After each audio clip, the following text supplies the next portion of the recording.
आज बनवूया फणसाची भाजी। याच्यासाठी मी फणस चांगलं नीट करून घेतले आणि गरम पाण्यात जरा शिजवून घेतले, वाटून घेतले। कोथिंबीर, टोमॅटो, अद्रक, लसूण, मिरची घेतली, हिरवी मिरची, कढीपत्ता फोडणीसाठी, राई, जिरं, घरचा मसाला, हळद, मीठ। मसाला वाटून घेतला आता आणि हे फणस पण शिजलेलं काढले। आता आपण फोडणी घेऊया।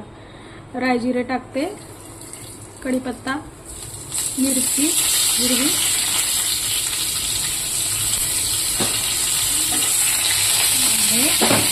वाटून घेतलेलं वाटण। आपल्याला सुकीच भाजी बनवायची। मसाला जरा फ्राय करूया। मसाला वगैरे टाकू, हळद, मीठ। आता हे चांगलं परतून घेतलंय। आता ह्याच्यात आपण फणस टाकू शिजलेलं आणि 10-15 मिनिटं कमी गॅसवर शिजवायचं।